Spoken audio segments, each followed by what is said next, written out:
Jungles are some of the least explored places on the planet. Many of the world's jungles are located in remote, hard-to-reach areas, which makes them difficult to explore. In addition, the dense vegetation, uneven terrain, and harsh climate in jungles can make exploration challenging. Many parts of the jungle remain unexplored, and new species of plants and animals are often discovered in these areas. However, with advances in technology and increased interest in conservation, efforts to explore and study jungles are ongoing, and we continue to learn more about these incredible ecosystems. One of these jungle mysteries is that of the spiny-backed chimpanzee, a mysterious humanoid that has reportedly been encountered throughout the Democratic Republic of Congo, and it's been suggested by some researchers that the spiny-backed chimpanzee is an entirely new species not known to science. This ape is described as being large in size, having a broad face, not being afraid of humans, and having grey fur. Unlike other mysterious creatures encountered throughout the area, the alleged sightings of these mysterious chimpanzee are quite recent. It's believed the first encounters with the creatures happened in the year 2000, with the story stating that a group of Navy SEALs encountered a chimpanzee that had spines on its back. According to one encounter by a Navy officer who wishes to remain anonymous, his unit encountered 13 strange bipedal chimpanzees, stating that they were quite aggressive and looked slightly different to normal chimpanzees. The group of chimpanzees were observed trying to take down other animals, but the soldiers said they were able to identify how tall they were due to comparing them to nearby trees, saying that they measured between 4 to 6 feet and had a grey colour. However, the most distinctive feature of these chimpanzees was the series of protruding spines on their backs. Whenever these chimps became agitated, the spines on their back stood up like porcupine quills. One of the Navy officers who saw this also stated that his team members made a 3-minute video of these strange animals, but said that the video was never released to the public, and it remains a military secret. The officer did not tell the exact location of the sighting. However, it's believed that the sighting was made somewhere near Lake Tanganyika in the Democratic Republic of Congo. Spiny-backed chimpanzee is one of the strangest creatures ever reported, and the researchers believe that the jungles of Africa could potentially host hundreds of unexplored species. The spiny-backed chimpanzee could be an undiscovered species with a very small population, and could very well be extinct by now. Some have linked this creature to the billy ape, but said that the only thing that's different about this creature and the billy ape is that of the spines. However, as some have pointed out, the billy ape was once thought to have not existed, but fast forward a couple of decades, and scientists were able to prove that it was in fact a real animal. Some have suggested that the same could happen with the spiny-backed chimpanzee. There are many areas of the Congo that haven't been explored, and somewhere out there could be lurking a species of apes that match the description of the spiny-backed chimpanzees. The soldiers haven't come forward with any more details, and researchers who've looked into these reports have said that it's likely they were told to be quiet. Over a century ago, Belgium colonizers found a large primate skull during their rampage in the northern Congo. The locals would tell them stories of mysterious large apes that would attack and eat lions.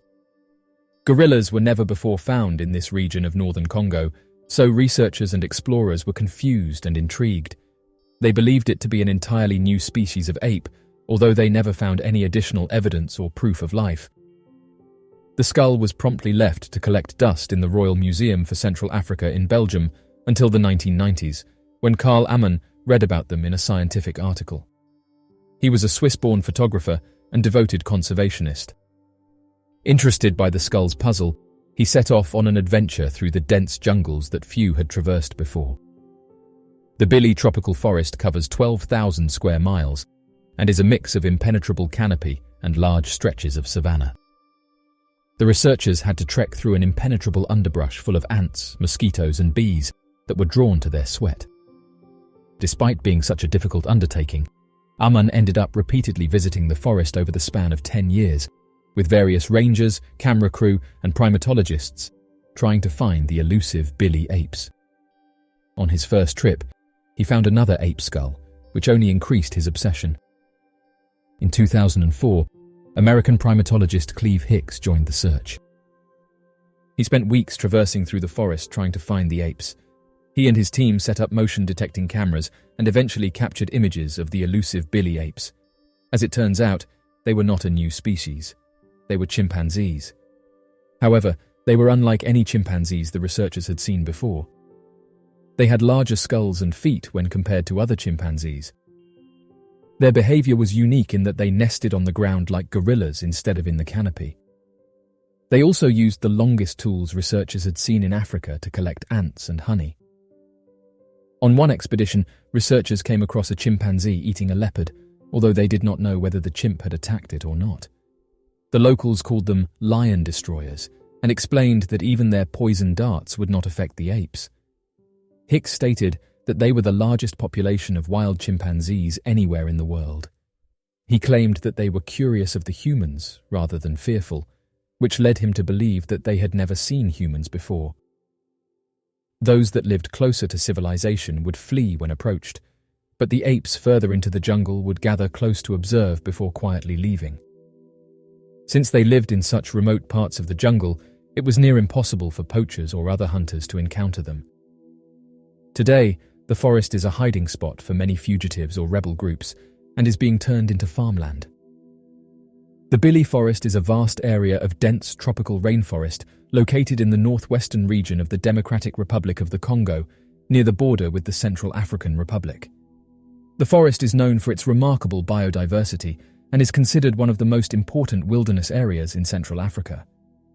The Billy Forest is home to a wide variety of plant and animal species, including rare and endangered species such as forest elephants, chimpanzees, gorillas, and okapis. It's also home to several indigenous communities who have lived in the forest for generations and have developed a deep understanding of its ecology and resources. Despite its importance as a wildlife sanctuary, the Billy Forest is facing numerous threats, including deforestation, poaching, and mining. The forest is also affected by ongoing conflict in the region, which has made conservation efforts difficult. Nonetheless, conservation organizations and local communities are working together to protect the forest and its inhabitants and to promote sustainable livelihoods that respect the forest's biodiversity and cultural heritage. Mysterious geoglyphs reveal Amazon was densely populated. Once thought to be an untouched paradise, the pre-Columbian Amazon may have actually been home to millions of people. Until recently, it was assumed that the Amazon was a pristine paradise with only a few groups of nomadic people living around the Amazon River to sustain themselves. New research in the Brazilian state of Mato Grosso suggests a new story entirely. As it turns out, the rainforest could have actually been home to millions living in large interconnected villages. With much of the region covered in dense forest, the area has always been challenging to navigate for any archaeologist interested in finding out more about how Amazonians lived away from the river and its resources. Using satellite imagery, teams were able to identify geoglyphs, which are ancient geometric ground drawings made by humans out of the earth, stone, and low-relief mounds, presumably part of a ritual for the gods, especially in times of drought. Once they had the geoglyphs, the team went into the field to the precise locations to see if they could actually find any remnants of ancient civilizations there. They were overjoyed when all 24 areas they visited contained some form of proof that people had lived there. In one site, they found old ceramics estimated to be from 1410 AD. After returning to their labs, they then used their findings to predict the locations of other possible sites, which revealed there are likely 1,300 villages and geoglyphs in the 154,000 square mile area of southern Amazonia, 2/3 of which have yet to be found. The research team now believes that between 500,000 and 1 million people once lived in a mere 7% of the Amazon basin. Prior to this research, it was estimated that the entire basin had only ever been home to 2 million people. The possibility of there being even more sites suggests that these interconnected villages spanned over 1,100 miles during their peak years between 1200 and 1500 AD. It appears that there are more discoveries to be found in the Amazon. National parks and areas of immense wilderness can be dangerous if visitors do not take proper precautions or ignore warning signs and guidelines. Interestingly, A few years back, a woman captured a strange photograph while exploring the Parc Chauveau in Canada. The image was taken on June 18, 2011, with the woman explaining that she was exploring the park with her family. She was with her 3 daughters at the time, and during the hike she took a variety of photographs. When she got home and looked through the images, in the background of one of them, she could see a mysterious humanoid, explaining that at the time she didn't notice anyone in the background. Oddly enough, when zooming in on the face, she couldn't make out what it was. To add more confusion, there wasn't anything close to the humanoid that would help with an identification. One user said the following: "The wilderness is home to many mysteries, and this isn't the first time that something strange has been captured in the background of someone's photo. This individual is definitely a humanoid, which helps us narrow down what it could be. If it's a human, which seems to be the most likely answer, then I would guess that the person is wearing something on their face. It looks like a fisherman, and this would explain why they were seen close to what appears to be a river, although this could just be the rocks giving off the impression of a river." The strange thing is that the woman said she didn't notice anyone at the time the photograph was taken, and that makes sense as they seem to blend into the background quite well. End quote. Others went down a more sinister route and suggested it was someone in camouflage and that they may have been waiting for unsuspecting hikers to walk past. Although this sounds dark, this wouldn't be the first time that something strange has unfolded in the wilderness, as each year thousands of strange reports are made by everyday people. Over 250,000 individuals are reported missing every year, with estimates of actual missing persons cases that are left unreported pushing that total to more than 300,000 cases annually. With that many reports, it's no wonder that a vast majority of these cases are left unsolved. However, every now and then there are a series of missing cases that emerge that are so peculiar they become the subject of internet theories and impossible to explain cases. Known as the Missing 411, there appears to be a substantial number of missing persons cases relating to the disappearances of individuals from national parks. In fact, many of these Missing 411 cases are believed to not be investigated too deeply, and this is due to some form of supernatural or paranormal event that took place in these undisturbed locations. The strange recovery of Gunnar Peterson. Unlike typical Missing 411 cases, the disappearance of Gunnar Peterson would also feature a heartfelt recovery, with Gunnar appearing to have been in perfect health at the time of his recovery. His account for exactly what caused his disappearance is a matter even more difficult to explain, and is often remarked as one of the first true Missing 411 abduction cases, dating as far back as the early 1950s. According to the Gunnar Peterson report, back on the 6th of August, Mr. Peterson had travelled to the Colville National Forest, located in the state of Washington, only 2 miles south of the Canadian border, with his entire family, to engage in a nice relaxing weekend vacation of hiking up and down the Churchill Mountain. Once at the National Forest, it became apparent to the family that the native wild-grown huckleberries were in season and ripe for picking. This sudden realization led the family to planning their day around picking huckleberries together on the side of Churchill Mountain and spending the rest of the day having a picnic at the summit.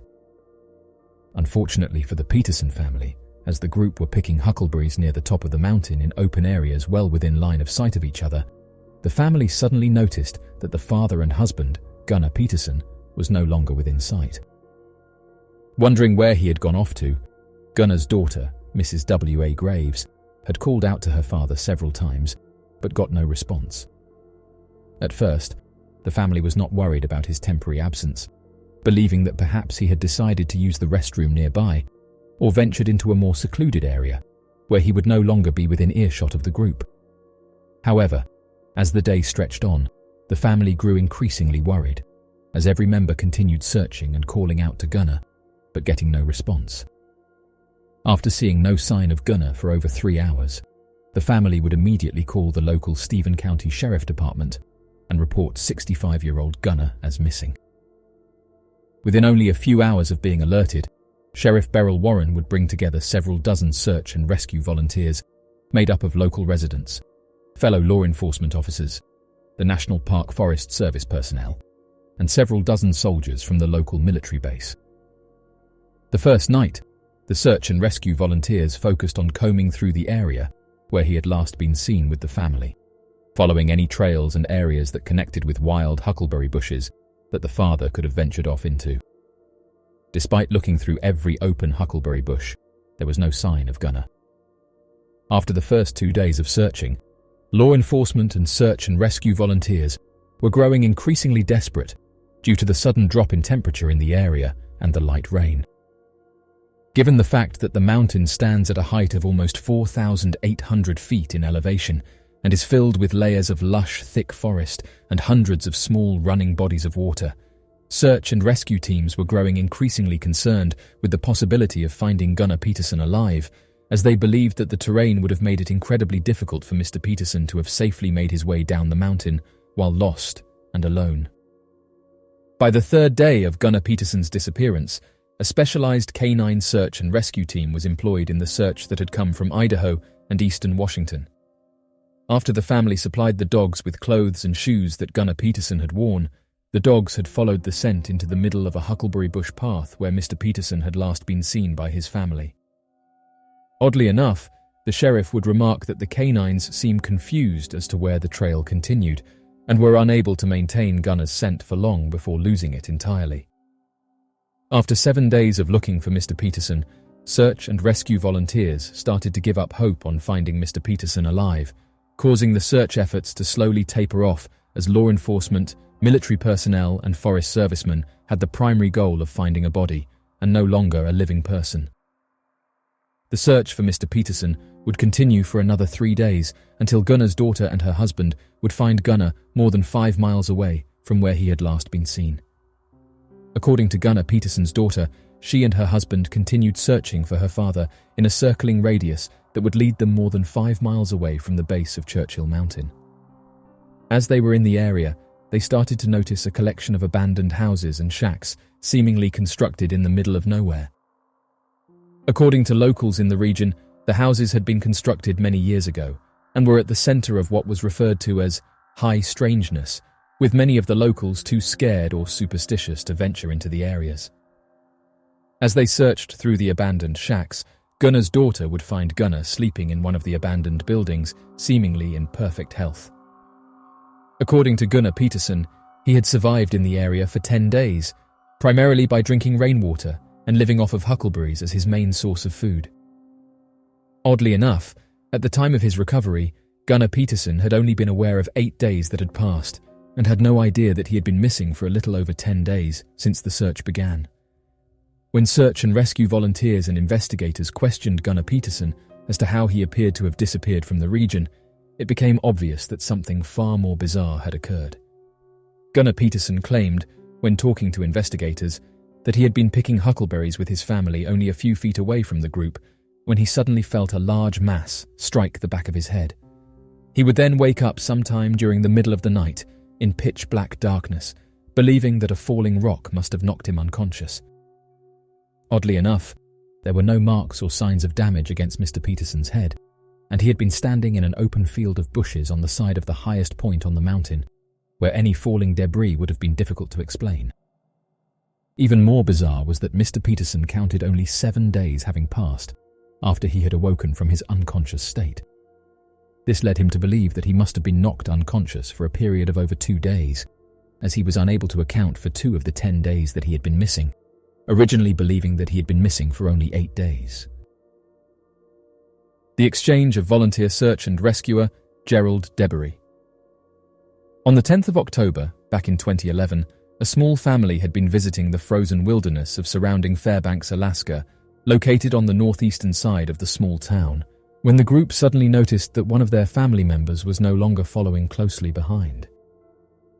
A young woman by the name of Melinda Mindy Stratz had been trailing behind the group as they traveled through the area, riding on her bright red four-wheeler vehicle that was pulling a small trailer and her Jack Russell Terrier, when it appeared that she had suddenly vanished from the area. Immediately, Melinda's brother, Michael Stratz, contacted the Fairbanks Police Department and alerted them to his sister's sudden and unexplainable disappearance only a few minutes prior, at around 2 a.m. as they were traveling.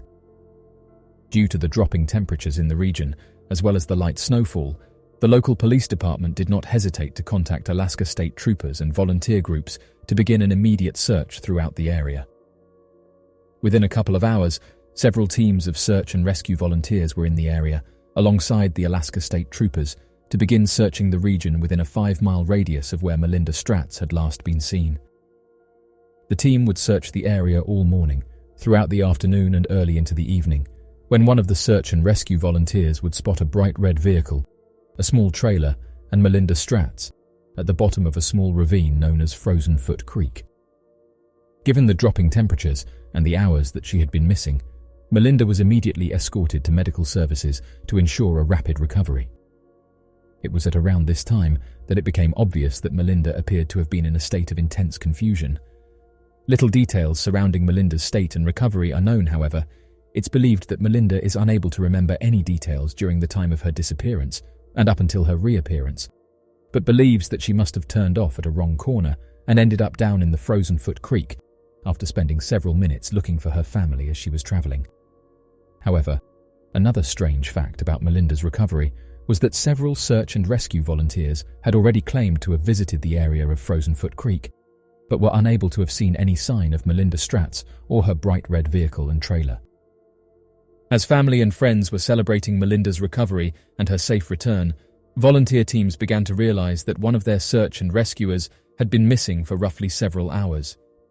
It was at around this time that Alaska State Troopers began their second search and rescue mission for a man named Gerald Debery, who was believed to have gone missing sometime around 6:45 in the evening, when he had last been seen an estimated 4 miles away from the trailhead they were currently searching. According to fellow search and rescue members, Gerald Debery had returned to the primary camp sometime in the late afternoon to take a break from his search efforts, as he claimed that he needed time to warm up, as he was getting far colder than he was used to. Soon thereafter, one of the volunteers had constructed a fire for the team to use, and Gerald Debery was provided with another overcoat on top of his existing coat, as he stayed around the fire for a few minutes to help warm up. After a sufficient break and feeling warm and ready to begin his search efforts again, Gerald got onto his bright green Yamaha Kodiak 4-wheeler vehicle and travelled out 4 miles from the trailhead where he had last been seen.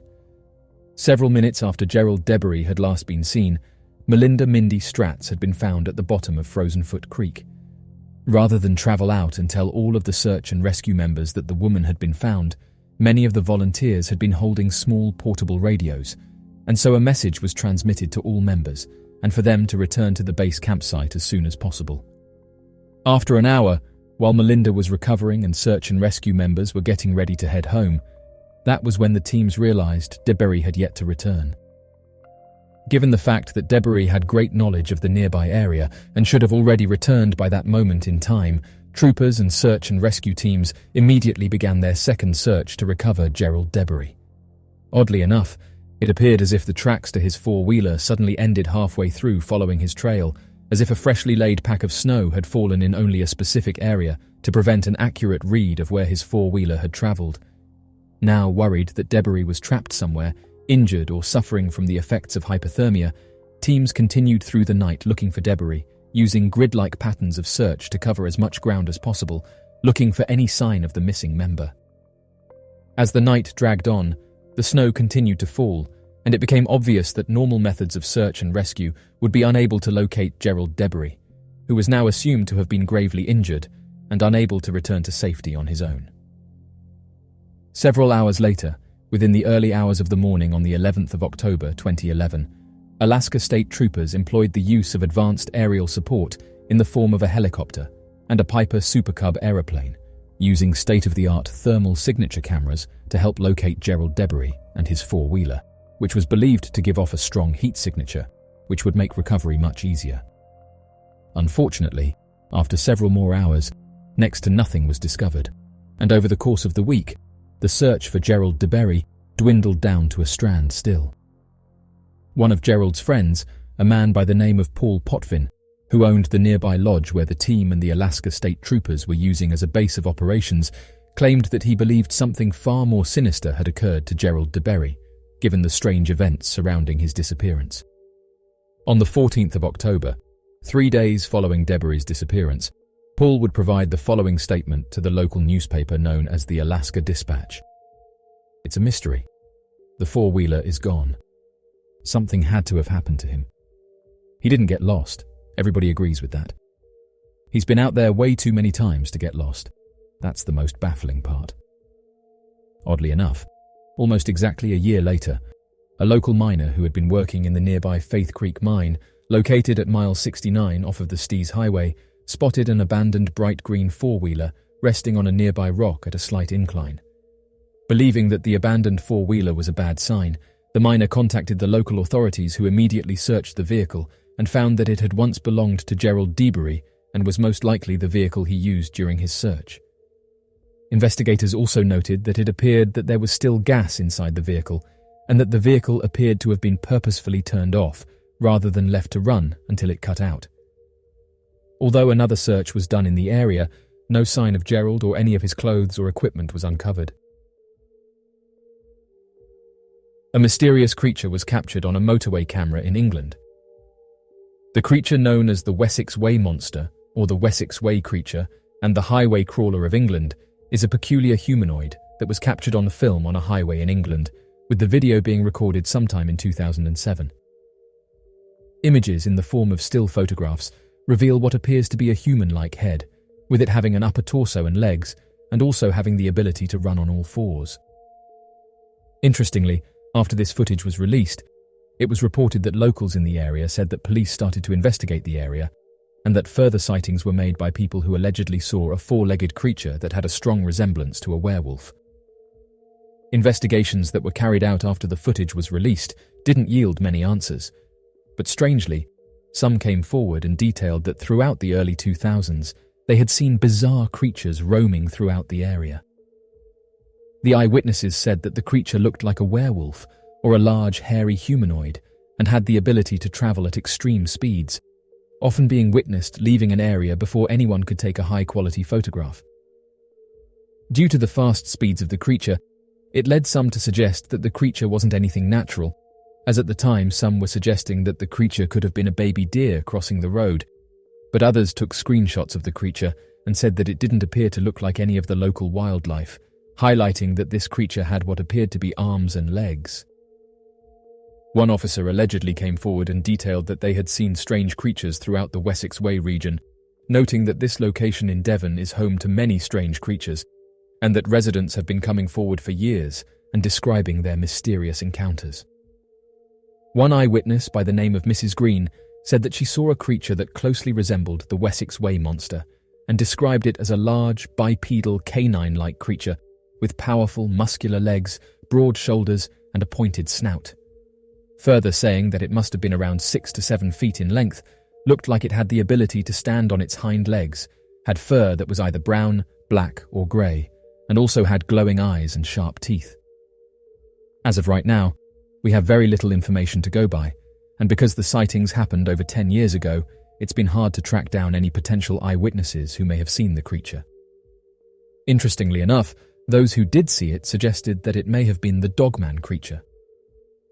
One of the earliest known reports of Dogman encounters across North America would first be reported near the small town of Elkhorn, Wisconsin, after a series of sightings were made featuring a creature later referred to by the town as the Beast of Bray Road.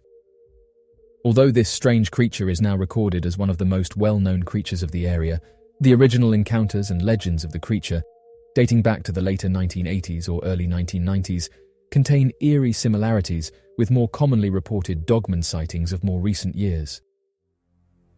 On the night of the 31st of October, back in 1999, a young 18-year-old woman, known as Doristine Gibson, reportedly witnessed what she described as a humanoid bipedal creature covered from head to toe in fur that wrapped around its entire body.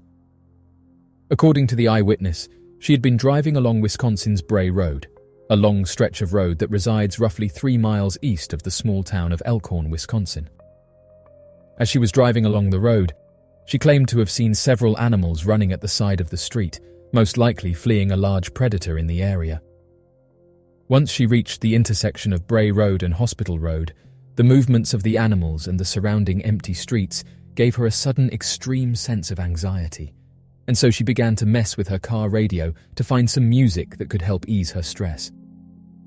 As her attention was turned away from the street for a few fractions of a second, she claimed to have felt the car jump slightly and heard a loud thud as if her right front wheel had run over a small animal that was scurrying across the street.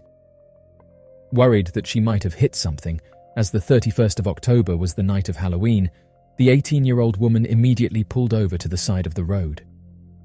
Stepping out in the almost complete darkness of the night, Dorothy took the time to look around and inspect the road, though was completely unable to find any trace of her accident. Fearing that her car tire could have been misaligned and created the jerking motion of her car, the woman also took the time to analyze her car, but was unable to find any dents, scratch marks of misalignment that could have caused the strange thudding sound she had heard. It was at this moment in time, as Dorothy was preparing to get back into her car, that she claimed to have noticed what she described as a 6-foot-tall, huge, bulky creature that stood several yards down the road staring back at her. Unsure of what she was seeing, she and the creature stood motionless for some time as they watched each other in total silence.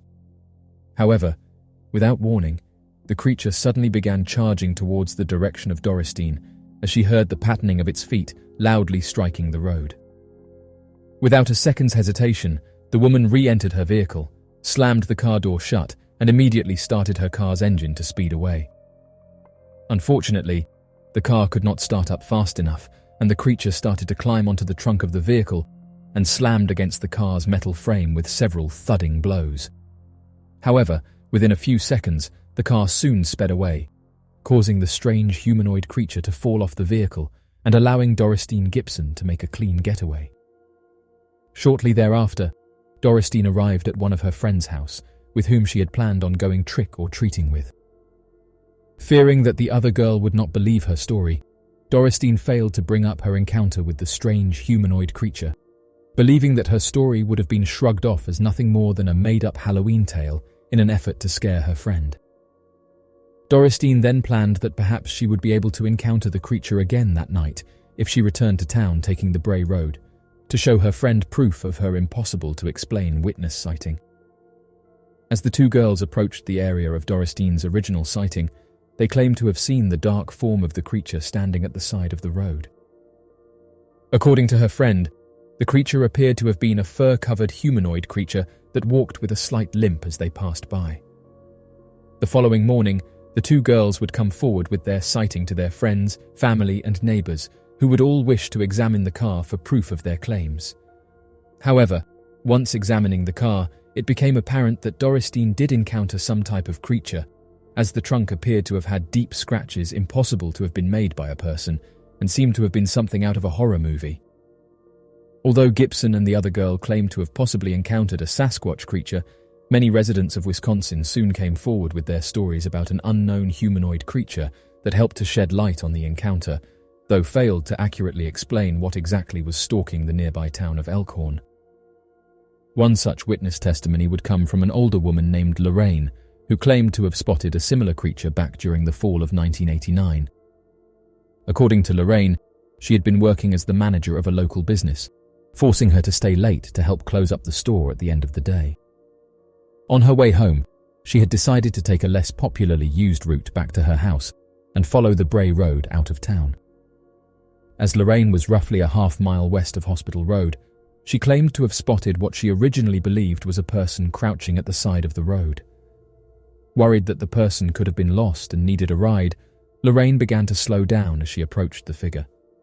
At first, she noticed that the figure appeared to have had strange eyes that glowed an almost reflective yellow, though assumed that the light could have been nothing more than a reflection of her bright headlights shining down the road.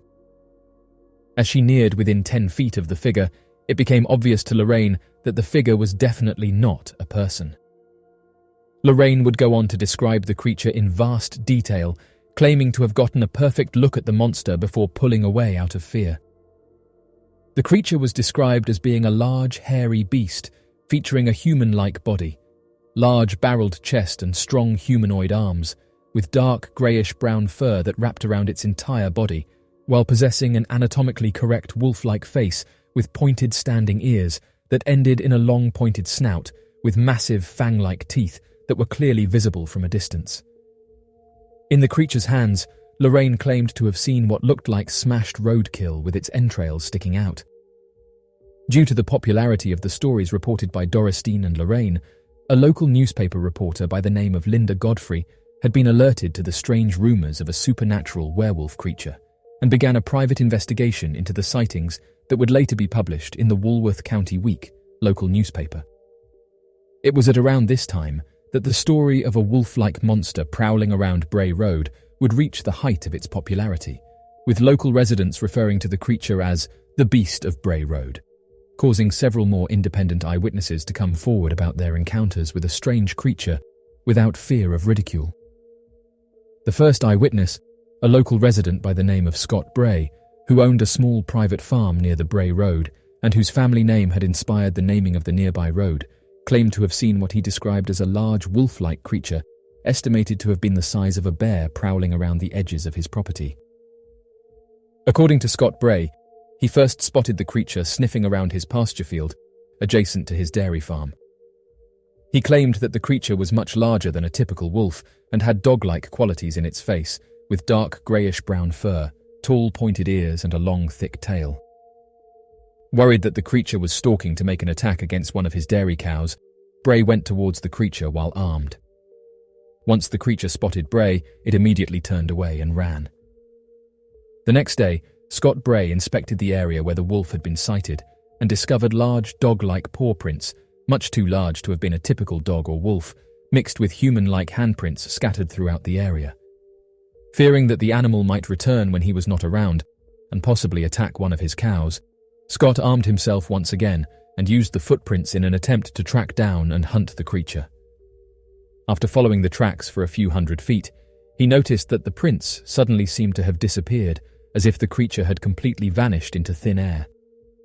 Although he would spend several hours looking throughout the area in an attempt to pick up a new track, no evidence of the strange, overly large wolf-like prints and the human-like handprints were seen elsewhere in the area. However, several days after Scott's sighting, another local resident claimed to have encountered an upright wolf that matched Bray's descriptions. According to a man by the name of Russell Guest, he had been walking near Bray Road, in an area completely overgrown with weeds and low-lying brush, when he heard rustlingly in the dense overgrowth. Wondering what could have been making the noise, Guest began investigating the area and shouting out loud, fearing that perhaps a large animal was lurking nearby, slowly waiting to attack him while he was unaware of his surroundings. After several more shouts, Guest claimed to have seen a large dog-like creature suddenly stand up out of the nearby bushes while walking slowly towards him on its hind legs. According to Russell Guest, the creature stood at a height slightly taller than 5 feet and possessed wide shoulders and was completely covered in dark fur. To this day, more than 50 independent sightings of the creature have been reported surrounding the small town of Elkhorn, and many hundreds more sightings of dogman-like creatures have been reported all across North America. According to the National Reporting Center that investigates mysterious aircrafts, sightings in and around Virginia are up. Over 190 reports were made in 2019, and as each year passes, that number increases. Reports range from these objects appearing to be in the shape of a disc to other shapes such as the pyramid and triangle. One interesting photograph that was recently sent to us was captured above Virginia in 2017.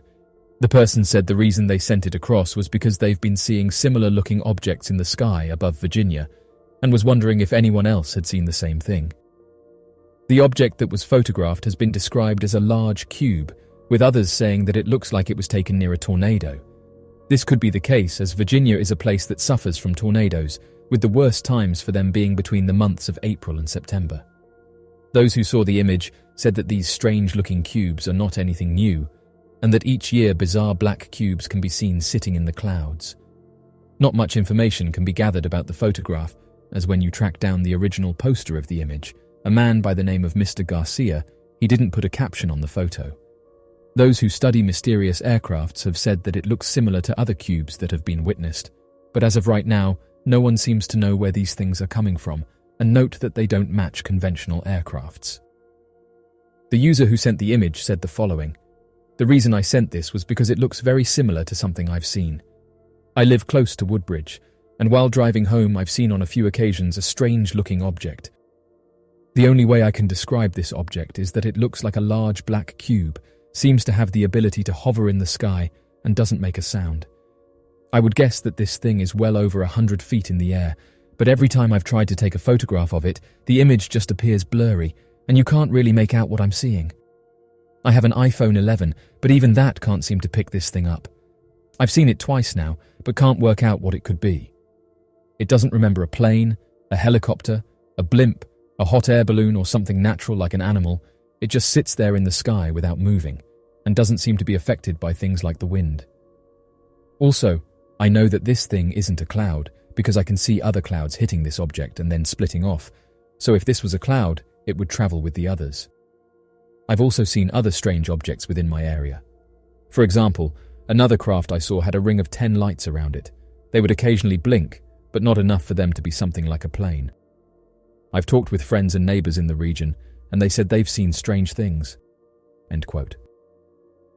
Researchers who study crafts have said that various people have seen these strange cube-like objects, and go on to say that although they are rare, they are occasionally seen.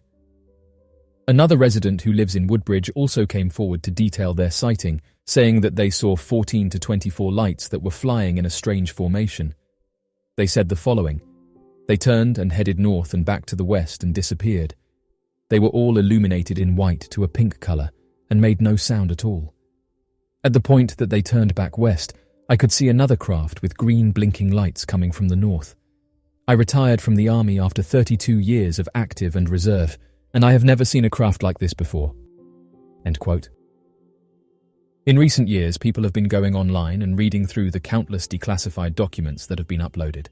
Hundreds of thousands of them exist, and although the majority of them are not of interest, some of them go on to detail strange encounters with mysterious aircrafts.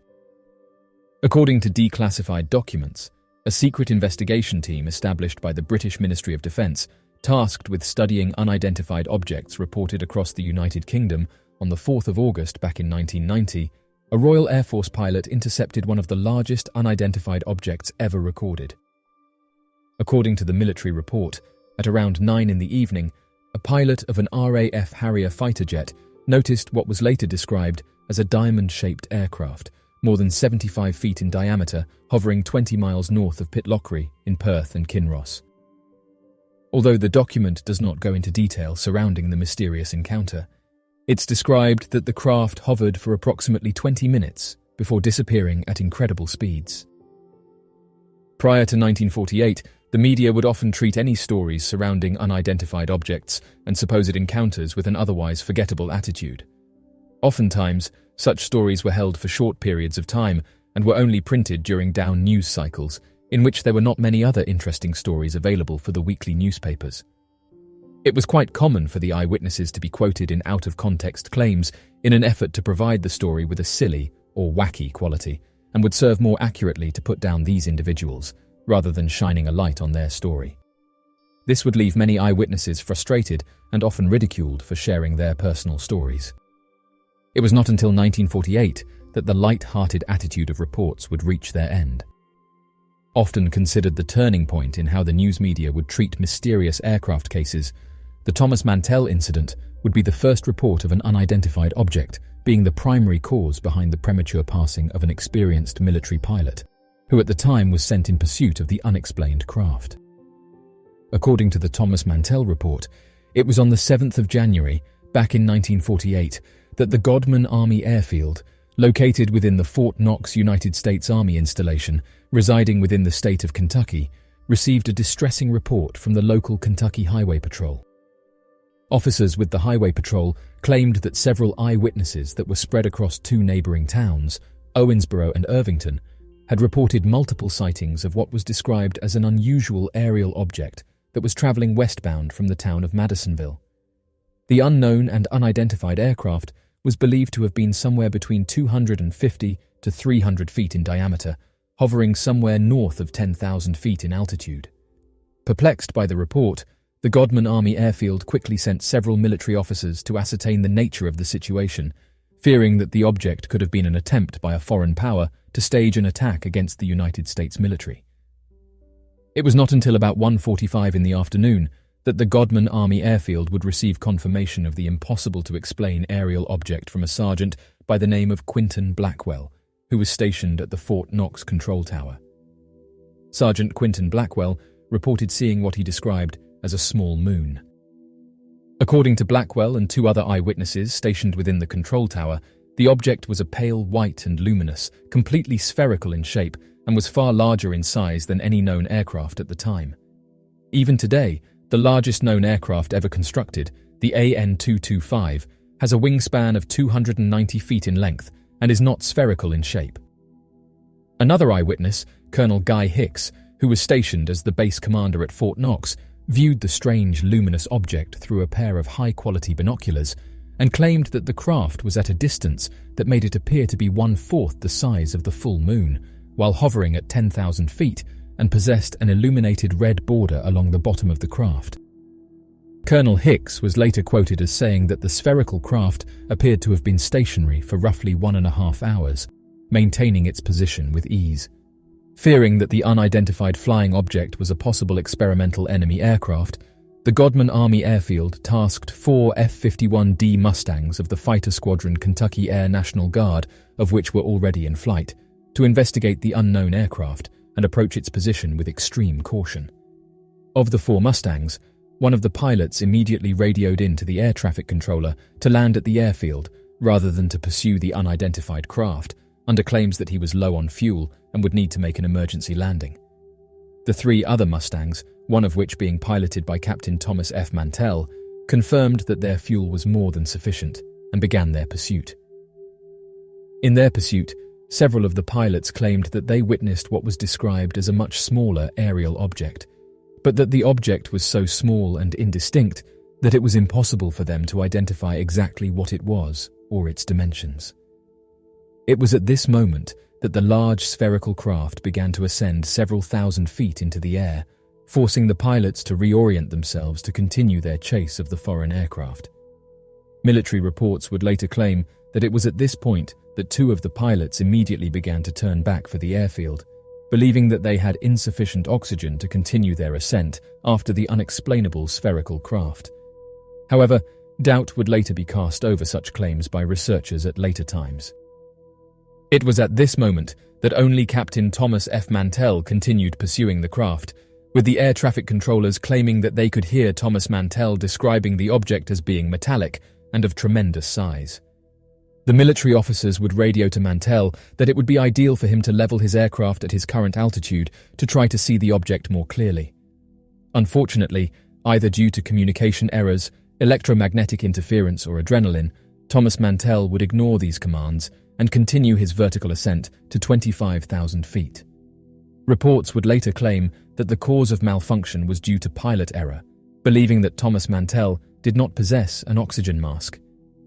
Although the reports would make such claims, it would be incredibly atypical for Mantel to be missing his oxygen mask and for the Mustang to have been equipped with a dwindling source of oxygen. Additionally, given Thomas Mantel's experience at high elevation flying, it would have been incredibly unlikely for the captain to have engaged in dangerous behavior with a lack of viable equipment. Regardless of the cause, at approximately 25,000 feet, Thomas Mantel was registered to be unconscious, causing the fighter jet to pitch down into a nosedive. The 300-foot unidentified object would then leave the area, only to reappear at the Clinton Country Air Base located in the state of Ohio at around 7:20 in the evening. The Clinton Country Air Base would release the following report the next day. A sky phenomena, described by observers at the Clinton Country Air Base as having the appearance of a flaming red cone trailing a gaseous green mist, appeared in the southwest skies of Wilmington last night between 7:20 and 7:55 in the evening. Sergeant Gail F. Walter and Colonel James Hudson, control tower operators at the airfield, first saw the phenomena at 7:20 in the evening and observed its maneuvers in the sky until 7:55 in the evening, when it disappeared over the horizon. The sky phenomena hung suspended in the air at intervals and then gained and lost altitude at what appeared to be terrific bursts of speed. The intense brightness of the sky phenomena pierced through a heavy layer of clouds passing intermittently over the area and obscuring other celestial phenomena. 4 members of the alert crew joined the control tower operators in observing the sky phenomena for approximately 35 minutes. Not much was ever discovered surrounding the luminous spherical object, and sightings of the craft were dismissed as a possible balloon. So, What do you make of these mysterious reports and encounters? Be sure to leave your questions and answers in the comments section below and help us to grow this community while working to solve these unexplained mysteries. Thank you for watching, and don't forget to subscribe for more videos.